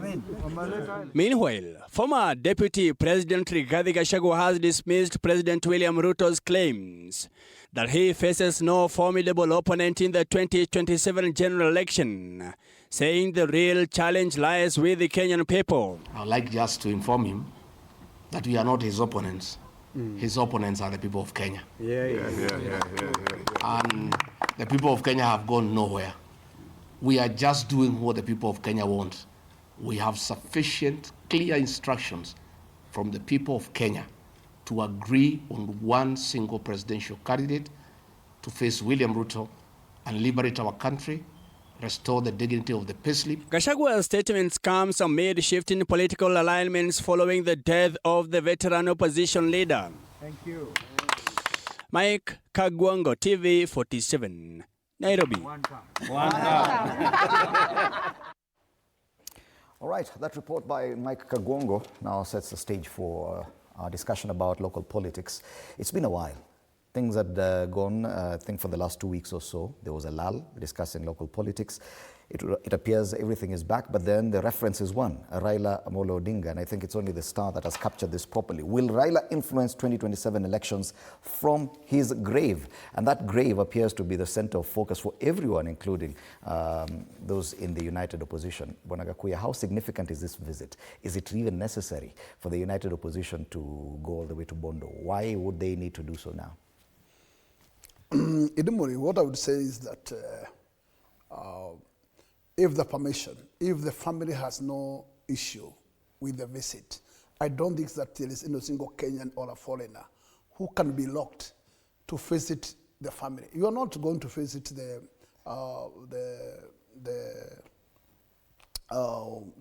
grave, but at least you are going just to visit the family, which is believed. I don't think that it is long, because most of them, by the haste and the arrangement that were purely governmental, because every single, that particular body was spearheaded by the government. Remember, opposition leaders, except Kalonzo, were locked out from making any single single voice. And I think that it is not long for all of them teaming together to go as a team and say Pole to the family. I don't see any single problem with that. That does not mean they want to inherit blessing from the late Raila Odinga. But in fact, it is a symbol of that particular oneness to show the family that even though we were not here in team during the burial, we have just come to say we have believed in the family and we have come to save Pole. All right. And don't forget politicians are not known to just do anything for the sake of it. Raila has played a lot of politics as an opposition. Despite that he died when he was in the government, it does not mean that his roots were completely rooted out from the opposition perspective. I therefore don't see anything go wrong with that. The family is the one to say, you are either welcome or not. But if the family has no issue, nobody else would bring an issue. No. Because they are just going to the home of Raila Odinga, and they are not going to visit Kisumu as per se. They are just going to a particular home, which is the late Raila Odinga's home. And if they are welcome there, what is wrong with that? I don't think that, in fact, the time to mourn is over, because I have heard when Oburu was speaking in Mombasa, he said they are still in mourning period, and therefore, if they are still in mourning process, what's wrong with that? Okay. I don't see anything wrong. Meshach, is there any dividends to be gained by the opposition going there? Because politicians are not just to make movements such like this for no apparent gain. Apparently, what you're saying is true to some extent, and there's also the other side of that coin.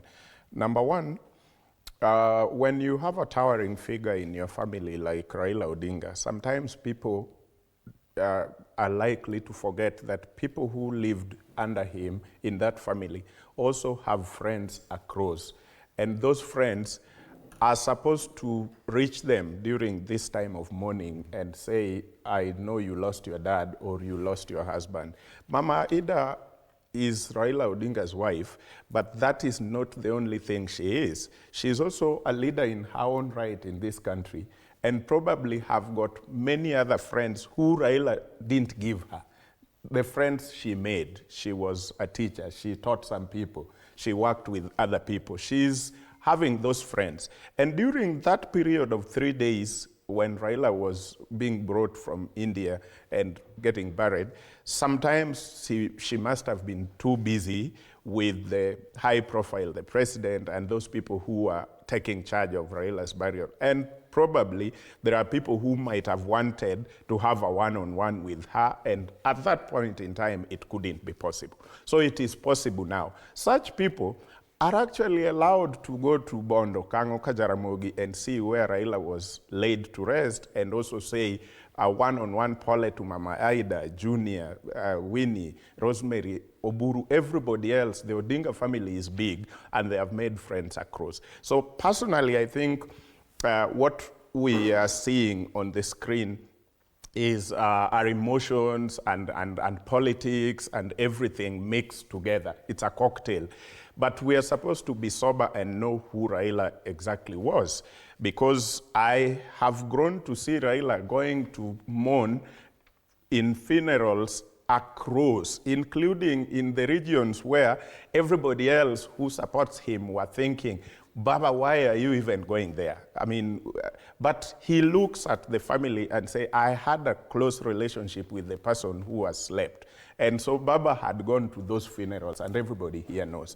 The same way, those people might also feel like, I have to get to Kango Kajaramogi and see where Raila Amolo Odinga was laid to rest. So the politics that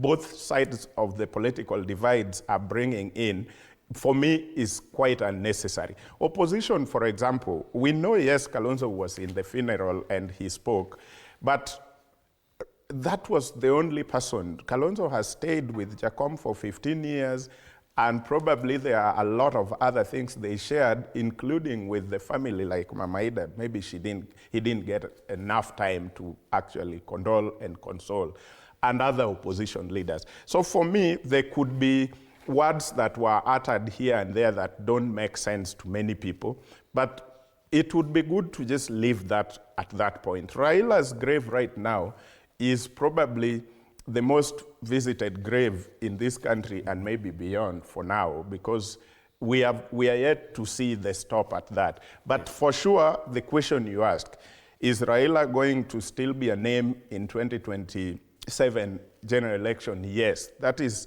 an emphatic yes, because my people in the Luo Nation still consider Raila as the father of the community, and until another person rises and takes over, Raila's name will remain. And so the people who are eyeing political post will definitely be going to pay their homage to that grave to actually attract masses. And there's a story on page 7 of the Star that talks about how Raila exit could boost Gachagua and Kalonzo in 2027. And the analysts say that Ruto will not automatically inherit the former premier's political basis. Definitely people are thinking this way, that even for the united opposition, there's something to be gained from that direction. We've heard in the recent past the former deputy president talking about, in glowing tribute to Raila, even his choice of lieutenants, the kind of MPs, the caliber of MPs that surrounded him. That did not come out of nothing. He knew what exactly he was saying ahead of his planned visit. Don't you think that, yes, there's definitely political dividend to be gained from such a visit? There is, somewhat. But let's go back a little bit so that we fathom, we more intelligently comprehend why these visits have happened in the aftermath of the demise of the burial of Raila Odinga.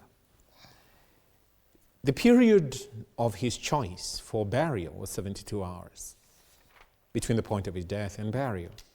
So that was rather constricted in terms of dignitaries from other parts of the world, local politicians, the average Kenyan attending the funeral. And you saw the mob that was, rather the crowd that, showed up at the point there was a state memorial for him. And you can imagine now that same crowd then, going to the burial.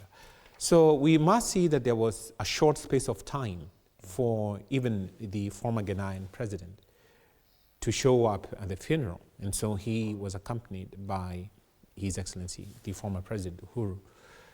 So the fact that there is that, it's not paying homage, it's more like, what he has said, that you're going to empathize, condole with the deceased family members. So it's not like a shrine, as it were. Of course, beyond the optics, there is the political dividend that is to be derived by the politicians who want them to use it to show that, look, we are broad-based, quote unquote, in terms of our embrace of the former Prime Minister. Having said that, you asked a question about his relevance in future.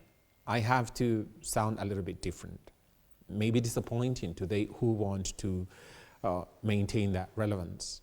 And I use a practical example of his deceased father, Jaramogi. Jaramogi was Kenya's first vice president.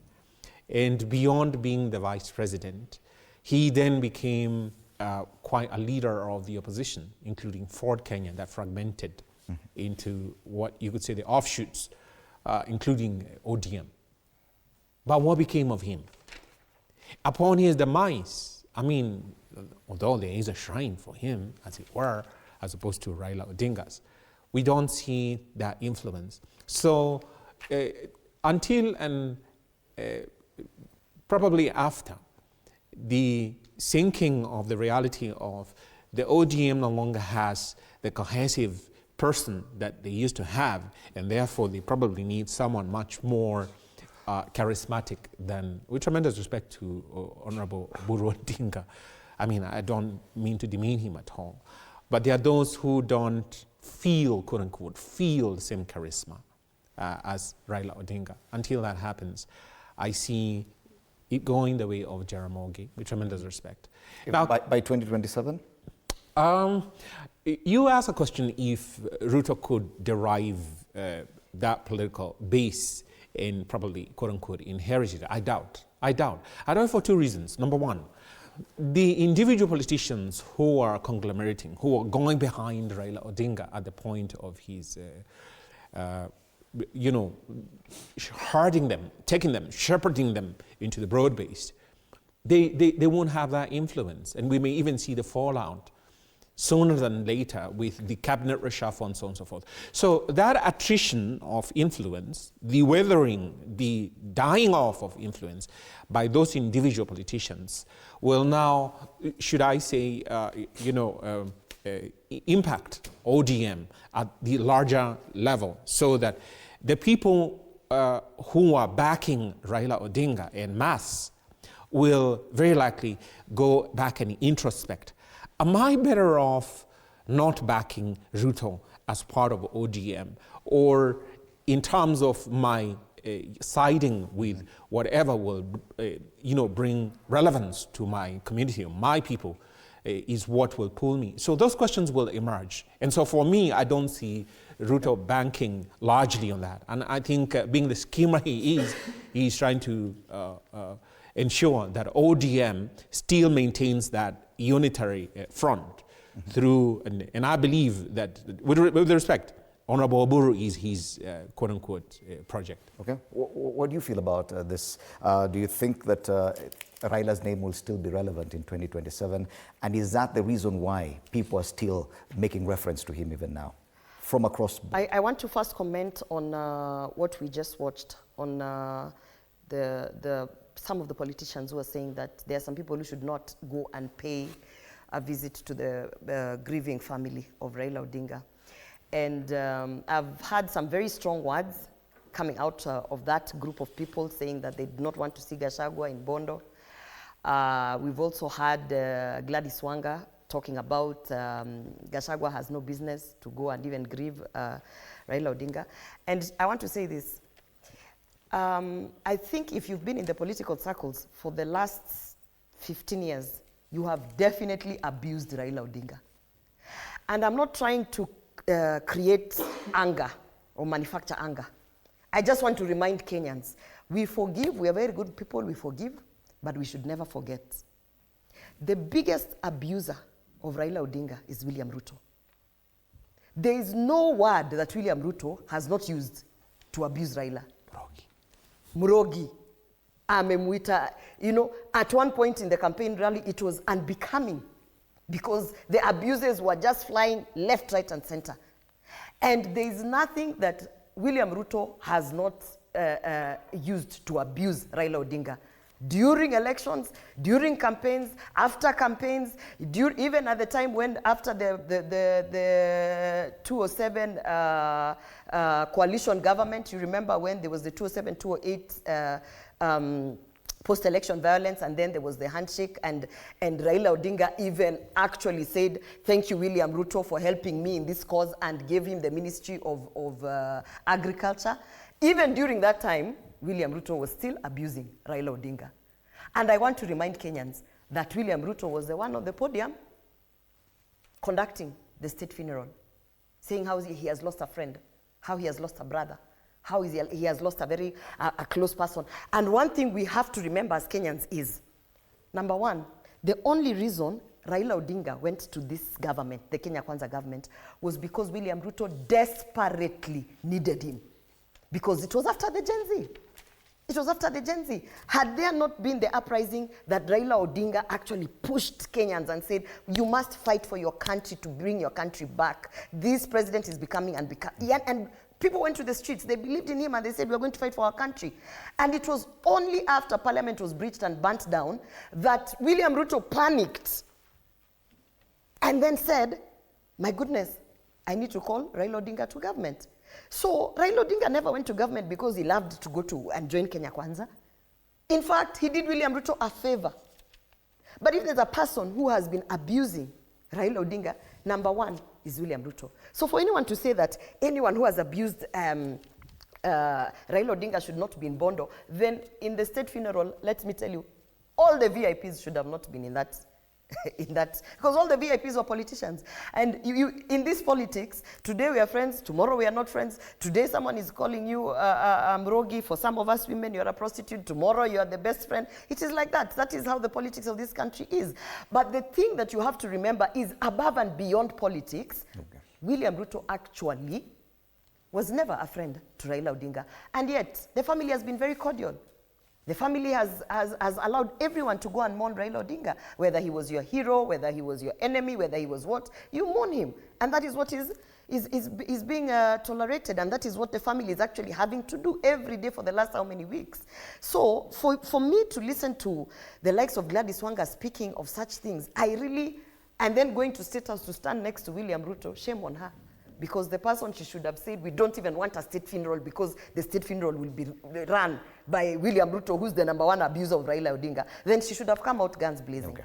So I think if the united opposition wants to go and mourn, whether it is their hero, whether it is their enemy, whether it is their colleague, their workmate, fellow politician, whatever, let them go if the family has agreed. Would you classify that as hypocrisy? Would you classify that as hypocrisy? I personally would classify the mourning and the pretense of William Ruto crying and saying, oh, he was really crying because he knew that he is absolutely messed up in the 2027 not election. Crocodile tears? No crocodile tears? We have only a very few minutes. Allow me, because I let them speak, but they always, I think I elicit reactions. I'll give you an from them opportunity and to say your final word. This is my thing. Whether it is hypocrisy or not, other Kenyans were allowed to be hypocrites or not. Other Kenyans were allowed to go there and shed their crocodile tears. We know some people who are shedding crocodile tears, but yet they were very happy celebrating. We know. So now, if the united opposition wants to go there and pay their last respects, I don't think it is in anyone's space to say, no, you can't go. In fact, only the family should have that right to say, I'm sorry, but we cannot have you in our homestead. You want to mourn him elsewhere, but we are not going to have you in our homestead. So that is very shameful of Gladys Wanga and anyone else who's saying that, oh, walitukana Raila. My friend, William Ruto walitukana Raila Sunday to Sunday. I think Gloria, but I have not I hope this. I think Gloria is setting our own questions, and I've not. You need to complete now. She has avoided that question about the politics. Not avoided. Because of time. Fred, listen. Because everyone is accorded talk time. about William Ruto. Everyone is accorded time. When it reaches Senator, here, I'm told, hurry up with your thoughts. Let's do it this way. So I have not even finished. Let's do it this way. This is going to be your final comment because I only have. I have not finished. Unfortunately, we don't have any more time. But you know, you're being very unfair to me. 60 seconds, Senator, because I need to give the gentleman time as well to finish up. So on the political side, okay, you moved on. Fine. Final comments, Bonagakuya, on this issue. In short, I would just want to conclude by saying there is nothing wrong for a team of opposition leaders to find time and go to console and condole the family. And we should not politicize this matter at all. Remember that Raila Odinga was a national figure, and therefore he made his friends locally and international. And none of them can be stopped from eulogizing or coming to condole with the family at any stage of time. Number two, I would just want to summarize by saying the politics of 2027, whether they can be influenced by Raila Odinga in his grave or not, it is true that the current state want to run with those bases that are known as Raila Odinga bases, which is not possible. And probably I would say, as a political analyst, that in matters to do with Orange, the future of Orange is between the old and the youth. And if there will be a tug of war between the old and the youth, then there can be a disarray or a separation of the party. But if the party has to remain united, then the leadership of the party has to crack what we call wisdom to make sure that the youth are accommodated in the party. And if the youth are going to be accommodated in the party, I don't find a crack where Ruto will find a way, because the intention, the broad intention of the Secretary General is very clear. The Secretary General does not see any need to associate with Ruto. He's only honoring that particular package between the partnership of the broad-based. But he's completely out of any plan of anything beyond 2027. Okay. And therefore, he's in record saying he can be a candidate himself from the same party. So it's a tug of war. And if in case there is those who will be would to support William in his course of 2027, then the spirit of the party is likely to appear. All right.